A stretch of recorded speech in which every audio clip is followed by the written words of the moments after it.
जय हिंद साथियों। आज हम देखेंगे कारक का पार्ट 2। कल चूंकि हमने जो है कर्ता कारक और कर्म कारक देख लिया था। आज जो कारक का तीसरा भेद है वो है करण कारक। ठीक है, देखिए करण का अर्थ क्या होता है। जो करण का अर्थ होता है साधन। करण का क्या अर्थ होता है? साधन। ठीक, अर्थात देखें तो संज्ञा का वह रूप जिससे किसी क्रिया के साधन का बोध हो। किसका बोध हो? साधन का बोध हो। ठीक, अथवा दूसरी परिभाषा देखिए इसकी, जिसकी सहायता से कर्ता कुछ कार्य करता है उसे करण कारक कहते हैं। अगर इसकी विभक्ति की बात करें तो से या के द्वारा होती है। ठीक, जितने भी अंग भंग वाले एग्जाम्पल अर्थात उदाहरण होते हैं सब करण कारक के अंतर्गत आते हैं। आइए इसके हम कुछ उदाहरण देख लेते हैं। देखिए कह रहा है अर्जुन ने जयद्रथ को बाण से मारा। बाण क्या है? एक साधन है। गीता ने सुनीता को चाकू से मारा, तो चाकू क्या है? एक साधन है। मैं एक पैर से लंगड़ा हूँ, हमने बताया ना कि अंग भंग वाले भी उदाहरण इसके अंतर्गत आते हैं। राम ने लाठी से भैंस को मारा, तो लाठी क्या? एक साधन है। मैं एक आँख से काना हूँ, तो ये क्या है? अंग भंग है।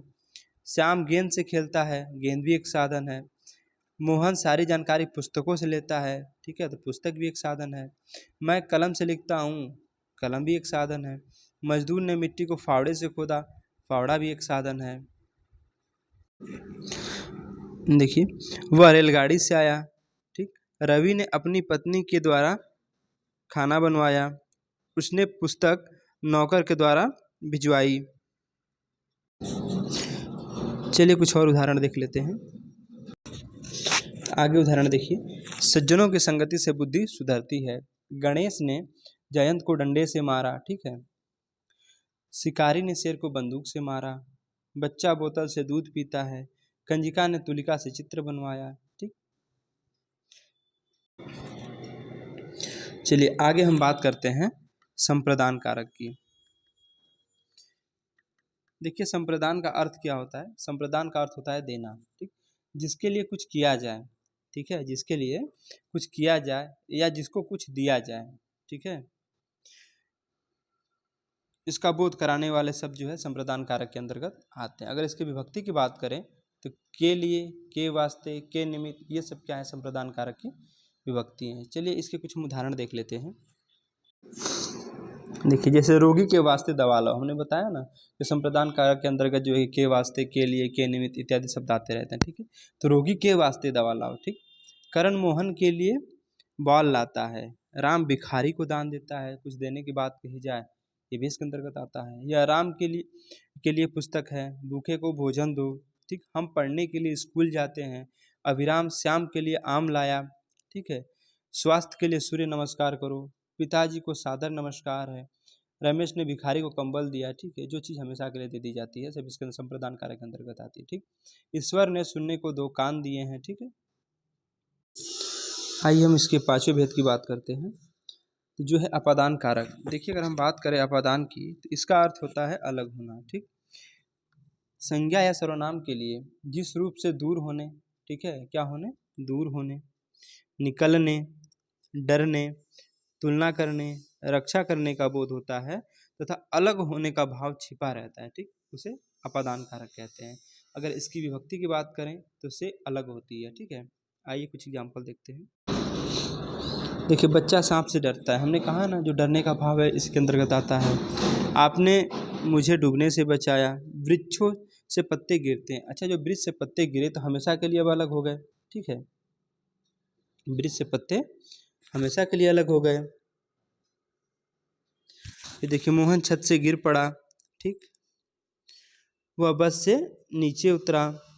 गंगा हिमालय से निकलती। अब चूंकि गंगा हिमालय से निकलती है तो जो गंगा है हमेशा के लिए हिमालय से निकल रही है। ठीक है, मैं मुंबई से आया हूँ। गौरव सोहन से छोटा है। तुलना की बात हो गई ना। वह छत से गिर पड़ेगी। पेड़ से पत्ता पृथ्वी पर गिरा। अब चूंकि पेड़ से पत्ता पृथ्वी पर गिरा तो पत्ता हमेशा अलग हो गया पेड़ से, हमेशा के लिए। रामू कुत्ते से डरता है। ठीक है, डरने का भी भाव इसके अंतर्गत आता है। देखिए पृथ्वी सूर्य से बहुत दूर है। सांप बिल से बाहर निकला। राम सीता से सुंदर है। तुलना की बात आ गई ना। आइए छठवां भेद देखते हैं।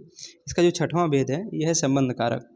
ठीक है, संज्ञा या सर्वनाम के संज्ञा या सर्वनाम से एक वस्तु का दूसरी वस्तु से संबंध जाना जाए तो उसे संबंध कारक कहते हैं। ठीक, अर्थात संज्ञा या सर्वनाम का जो एक वस्तु से दूसरी वस्तु का यहाँ पे संबंध को प्रदर्शित किया जाता है। अगर इसकी विभक्ति की बात करें तो इसकी जो विभक्ति होती है वो होती है का, के, की, रा, रे, री। ठीक है, नोट, जब वस्तु सदा के लिए न दी जाए। अच्छा, हमने देखा इससे पहले अपादान कारक में कि वस्तु सदा के लिए किसी को दी जाती थी, ठीक है, या तो फिर अलग होने का भाव होता था। ठीक है, अब इसमें क्या है, संबंध कारक में इसमें क्या है कि वस्तु जो है सदा के लिए नहीं दी जाती है। ठीक, अर्थात वो वस्तु जो है कुछ देर बाद वापस ले ली जाएगी। ठीक, देखिए एग्जाम्पल की बात करें, मैंने धोबी को कपड़े दिए, क्योंकि मैंने धोबी को कपड़े दिए उसके बाद मैं कपड़े वापस भी तो उससे लूँगा ना। तो इसमें यही कह रहा है कि जो वस्तु जो है इसमें वो वस्तु आती है जो सदा के लिए किसी को नहीं दी जाती। ठीक, वह मेरे दोस्त का भाई है, यह प्रेमचंद के उपन्यास है, अनीता अजीत की बहन है। एक संबंध बताया ना, अजीत की बहन, का, के, की, रा, रे, हमने बताया ना इसकी विभक्ति होती है। यह कोमल की पतंग है, यह पुस्तक मेरी है, ये भी संबंध बता रहा है। राम का घर दूर है। देखिए, उमेश ने मोची को जूते दिए, दशरथ के 4 पुत्र थे, राम ने धोबी को कपड़े दिए, बच्चे का सिर दुख रहा है, भारतेंदु हरिश्चंद्र के नाटक श्रेष्ठ हैं। देखिए 7वां जो कारक होता है ये है अधिकरण कारक। ठीक, इसमें क्या है कि संज्ञा या सर्वनाम के जिस रूप से क्रिया का आधार सूचित होता है, ठीक है, आधार सूचित होता है, उसे अधिकरण कारक कहते हैं। अगर इसकी विभक्ति की बात करें तो इसकी विभक्ति में या पर होती है। ठीक है, कह रहा है छत पर पतंग पड़ी है, तो हमने बताया ना इसकी विभक्ति क्या में या पर होती है, तो छत पर, ठीक, पतंग पड़ी तो अधिकरण कारक हो गया। पानी में मछली है, हमने बताया विभक्ति में या पर होती है, तो पानी में विभक्ति में है, ठीक, तो अधिकरण कारक हो गया। मोहन छात्रावास में रहता है, ठीक है, चिड़िया डाल पर बैठी है, ठीक है, कमल सभी फूलों में सुंदरतम है, पिताजी कमरे में हैं, परीक्षा अप्रैल में होगी, मैं 3 मिनट में आ रहा हूँ, सड़क पर गाड़ी खड़ी है, चारपाई पर दादाजी बैठे हैं, महाभारत का युद्ध कुरुक्षेत्र में हुआ। ठीक है, इसके हमने बताया विभक्ति जो होती है में या पर होती है। ठीक है,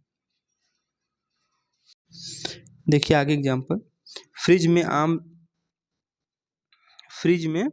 आम रखा हुआ है, ठीक, गाड़ी 10 बजे छूटती है, सिंह वन में रहता है, वह दिन में आएगा, ठीक है, वह अगले साल आएगा।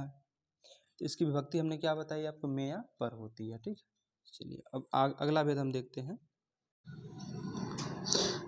देखिए इसका अगला आखिरी भेद जो होता है इसका, यह है संबोधन कारक। ठीक है, संबोधन कारक, ठीक है, संज्ञा के जिस रूप से किसी को पुकारा जाए या चेतावनी दी जाए, ठीक है, संज्ञा के जिस रूप से किसी को पुकारा जाए या चेतावनी दी जाए उसे संबोधन कारक कहते हैं। अगर इसकी विभक्ति की बात करें तो ओ, ए, अजी, हे, अरे इत्यादि ये सब क्या इसकी विभक्ति होती हैं।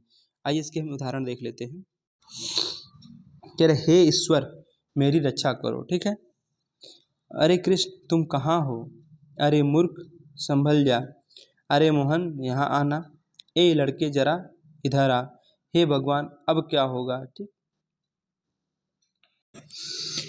देखिए आगे एग्जाम्पल है, अजी रूट कर अब कहाँ जाइएगा, ठीक, अहो आपके दर्शन तो हुए, ओ लड़की खेलना बंद करो, खबरदार यहाँ मत आना, अरे भाई तुम तो बहुत दिनों में आए। ठीक, तो हमने बताया ना जो संबोधन कारक है इसमें क्या पुकारने वाले और चेतावनी वाले शब्द आते हैं। ठीक है।